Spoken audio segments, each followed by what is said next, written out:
لیکن حضرت ہوتے ایک ہوتا ہے دل سے پڑھنا. اللہ بھی اس طرح بھی پڑھ دیں گے نا، نبی علیہ السلام کا ذکر مبارک ایسا مقبول ذکر ہے، ثواب آپ کو ملے گا. لیکن قربان جاؤں جب آپ دل سے پڑھیں گے نا، اور اس کا سب سے پہلا اور بڑا فائدہ یہ ہوگا پھر آپ کے دل کی دنیا بھی بدلے گی جب آپ دل سے پڑھیں گے. کیونکہ اللہ ایک ہوتا ہے بس پڑھ دینا، ایک ہوتا ہے یاد کرنا. تو جو بندہ یاد کرتا ہے نا پھر وہ یاد کمال کرتی ہے.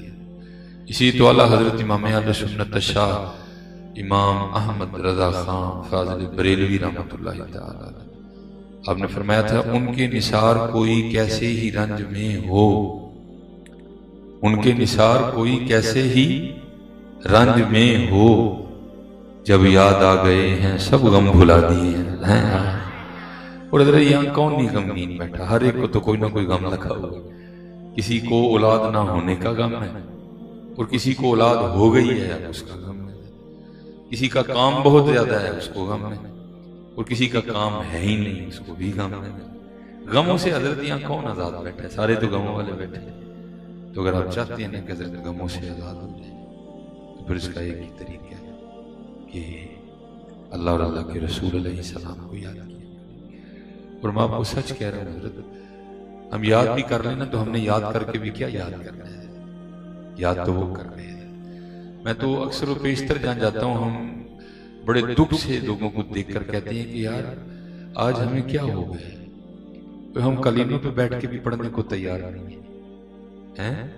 آج ہم قلینوں پر بیٹھ کر بھی پڑھنے کو تیار نہیں ہیں. وہ حضرت بلال بھی تو تھے نا حضرت، جنہوں نے کوئلوں پہ لیٹ کے پڑھا ہے. ہم نے کیا پڑھنا ہے؟ وہ بھی تو تھے نا جنہوں نے کوئلوں پہ لیٹ کے. وہ جب ہم درود پڑھتے ہیں نا تو ایک بار چلو احباب ساتھ پڑھ لیتے ہیں، لیکن دوسری بار چپ کر دیتے ہیں. وہ کہتے ہیں مولوی صاحب اتنی دور سے سیالکوٹوں آئے ہو، یہی پڑھنا تھا تو ہی کر رہے ہیں. اللہ اللہ، یہ لکھا ہے کتابوں میں کہ سیدہ خاتون جنت حضرت سیدہ فاطمہ طیبہ طاہرہ عابدہ زاہدہ، ٹھیک ہے جی، رضی اللہ تعالیٰ عنہ، لکھا ہے کہ سیدہ ہر رات 1000 نوافل پڑھا کرتی تھی. اللہ میں نے کہنے کو نا ایویں 1000 کہہ دیے، کیا 1100 کا کام ہے؟ یہاں تو ہماری سستی کا یہ عالم ہے، ہم سے تو عشاء کی 17 رکعتیں پوری نہیں پڑھی جاتی ہیں. وہ بھی اگر ہم کبھی مولوی صاحب سے مسئلہ پوچھنے جائیں تو جا کے یہی پوچھتے ہیں، عشاء کی نماز کو شارٹ کر کے پڑھنا ہو تو کس طرح پڑھیں گے؟ وہ جب تراویح پڑھنے کی باری آتی تو بڑے بڑوں کا تیل نکل جاتا ہے. وہ بھی کوئی ایسا حافظ تلاش کرتے پھرتے ہیں جو اس کے پہلے لفظ کی سمجھ آئے اور بس آخری کی سمجھ آئے، اور دے رکوع پہ رکوع ہے. ٹھیک ہے، ہمارے حالات تو بھی ہو گئے. لیکن لکھا ہے کہ سیدہ ایک رات میں 1000 نوافل پڑھا کرتی تھی. کہنے کو 1000 ہے، 10 50 100 150 190 280 340 495 500 600 700 800 900 پھر جا کے حضرت 1000 ہوتا ہے. میں بھی تو نہیں کہ ایویں ایک کے بعد 1000 آ جاتا ہے، کہنے کو 1000 آتا ہے. لکھا کہ سیدہ خاتون جنت رضی اللہ تعالیٰ عنہ ایک رات میں 1000 نوافل پڑھا کرتی تھی. جب حضرت سیدنا بلال حبشی رضی اللہ تعالیٰ عنہ صدائے فجر بلند کرتے تو پھر رو کے اللہ کی بارگاہ میں عرض کیا کرتی تھی، یا اللہ کوئی رات تو ایسی بنا کہ فاطمہ کا سجدہ مکمل ہو جائے. 1000 نفل پڑھ دیے لیکن ابھی بھی تشنیع باقی ہے. ہم تو بہت پیچھے چلے گئے، اس لیے خوب پڑھا کرو. اور اصل میں بات حضرت جی صحبتوں کی بھی ہے نا. ہم نے صحبتیں بھی تو اپنی خراب کر لی ہیں. ہم تو جن لوگوں کے پاس بیٹھے ہم نے تو ان سے یہی سیکھا ہے. وہ کیا؟ دل یاد لئی بنایا ہے. دل کس چیز کے لیے ہے؟ یاد کے لیے. کس کی یاد کے لیے؟ حضور نبی علیہ السلام کی یاد کے لیے. دل یاد لئی بنایا ہے، تعریف لئی زبان، اکھیاں بنائیاں سونے دے دیدار واسطے ہیں. سارا کچھ ان کے لیے.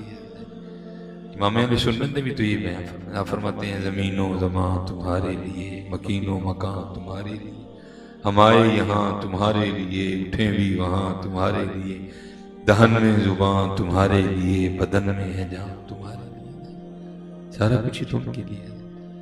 لیکن دکھ کی بات یہ ہے کہ حضرت سارا دن چلتی ہے نہیں. خوب اللہ اور اللہ کے رسول کو یاد. جتنے آپ جوان بچے بیٹھے اپنا وقت نہ پتر جائے گا. وقت بڑی تیزی کے ساتھ جا رہا ہے. دیکھو نا حضرت خواجہ غلام فرید رحمت اللہ تعالی علیہ آپ نے کتنی کمال بات ارشاد فرمائی. آپ فرماتے ہیں کوئی بن گیا رونق پکھیاں دی, کوئی چھوڑ کے شیش محل چلیا. کوئی بن گیا رونق پکھیاں دی, کوئی چھوڑ کے شیش محل چلیا. کو پلیا ناز تے نخریاں وچ, کو ریت گرم تے تھل چلیا. کوئی بھول گیا مقصد آون دا, کوئی کر کے مقصد حل چلیا. غلام فریدہ کہتے سب مسافر نہیں, کوئی اج چلیا کوئی کل چلیا. رہنا کس لیے ہے. اور پھر اسی بات کو حضرت خواجہ غلام فرید رحمۃ اللہ تعالیٰ نے اصل میں الفاظ جدا ہوتی ہیں, انداز جدا, بات سب کی ایک ہی ہوتی ہے. حضرت بابا فرید رحمۃ اللہ تعالیٰ پھر کیا فرماتے ہیں؟ آپ فرماتے ہیں ویک فریدہ مٹی پھلی. حضرت مٹی ہے نا, کیا مٹی کاٹن کا سوٹ پہننے سے مٹی نہیں رہے گی؟ کیا مٹی اگر ویسٹ کوٹ پہن لے گی تو مٹی نہیں رہے گی؟ کیا مٹی اگر گاڑی پہ بیٹھ جائے گی تو مٹی نہیں رہے گی؟ یا اگر مٹی کسی مہنگے گھر میں رہے گی تو مٹی نہیں. بھائی مٹی جو مرضی کر لے اس میں مٹی رہنا. اس لیے تو کہتے ہیں کہ کبھی بھی شیشے کے دھوکے میں نہ آنا ہے. شیشہ بڑا جھوٹ بولتا ہے. کبھی بھی شیشے کے دھوکے میں نہ آنا ہے. اپنی حقیقت کو یاد رکھنا, اپنی حقیقت کو. آپ فرماتے ہیں ویک فریدہ مٹی پھلی. رنگ ہے, مٹی دیکھ رہی ہے, مٹی بول رہی ہے, مٹی سن رہی ہے, مٹی چل رہی ہے. اللہ نے مٹی کو سونگھنے کی طاقت دے دی ہے. اللہ نے مٹی کو حصے دے دی ہے مٹی. تو آپ ہمارے حالات دیکھیں, آپ کو میرے جیسا ملا ہوگا تو آپ دیکھ رہے ہیں ویک فریدہ مٹی پھلی. مٹی ویک کے مٹی پھلی بھول جاتے ہیں اکثر و بیشتر. اللہ معاف فرمائے, بس حالات اسی طرح کے چل رہے ہیں. وہ ہمارے پنجابی میں کہتے ہیں تیاں سانجیاں ہوتی ہیں, لیکن ہم بھول جاتے ہیں کہ نہیں ہے تیاں سانجیاں ہوتی ہیں. جب بچیوں کے اسکول جانے کا ٹائم ہے پھر چونکوں میں کھڑے ہیں. جب بچیوں کے اسکول آنے کا ٹائم ہے پھر چونکوں میں کھڑے ہیں. میں آپ سب بچوں سے کہوں گا پتر کبھی بھی یہ حرکت نہ کرنا ہے. کبھی کسی کی بیٹی کے لیے چونک میں نہ کھڑا ہونا. بوڑھا تو نے بھی ہونا, بیٹی تیری نے بھی جوان ہونا بھی ہے. آج اگر تو کسی کے لیے کھڑا ہو رہا ہے تو پھر کل کو تیری کے لیے بھی کھڑا ہو جائے گا. اگر تو چاہتا ہے نا کہ کل کو تیری بیٹی کے لیے نہ کھڑا ہو تو پھر تو آج کسی کی بیٹی کے لیے نہ کھڑا ہو. وقت بدلتے کون سا پتہ لگتا ہے. کبھی میں بھی یہ بچوں کو جب میں دیکھتا ہوں تو میں بھی کبھی نہیں کی طرح تھا. ایک وقت تھا جب داڑھی نہیں تھی, ہم اسکول جایا کرتے تھے, پھر اللہ نے داڑھی دے دی. راستہ سامنے دیکھا کہ ایک بال سفید آیا, پھر ہم نے دیکھا 2 آئے, پھر ہم نے دیکھا 3 آ گئے.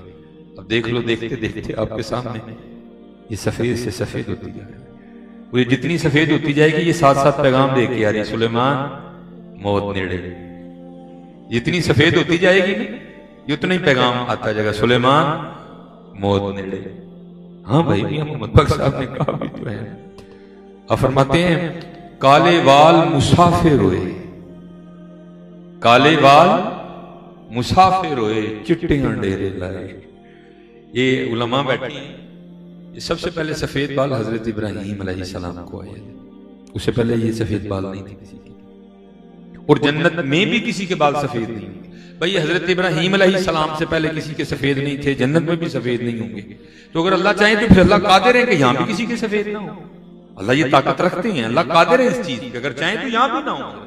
لیکن کیا ہے, میں کہتا ہوں اللہ نے حضور نبی علیہ السلام کی امت پہ بڑا کرم کر دیا ہے کہ امت کو سفید بال دے دی. اور سفید بال کیا پیغام لے کے آتے ہیں؟ کالے بال مسافر ہوئے, چٹیاں ڈیرے لائے, ویک محمد بخشا موت سنے ہی آئے. یہ سفید بال نہیں حضرت, یہ پیغام آ رہا ہے مالک کا. ہرانے والا بال پیغام لے کے آ رہا ہے, مولوی جی بس کرو وقت نیڑے آ. ہاں بھائی وہ 15 سال کی عمر میں تو نہیں نہ آئے, وہ 17 سال کی عمر میں تو نہیں آئے, وہ 25 سال کی عمر میں تو نہیں آئے, ایک عمر میں ہی آئے ہیں جا کے. یہ کیا پیغام لے کے آئے ہیں؟ سلیمان لڑکپن گزر گیا, جوانی گزر گئی میاں, ہاں اب سفید بال آئے ہیں, اب تیاری کر. اور پھر حضرت بابا فرید نے بھی لکھا, آپ بھی فرماتے ہیں اٹھ فریدہ ستیا تیری داڑھی آیا بھور. اٹھ فریدہ ستیا تیری داڑھی آیا بھور, اگا آ گیا نیڑے پیچھا رہ گئی دور.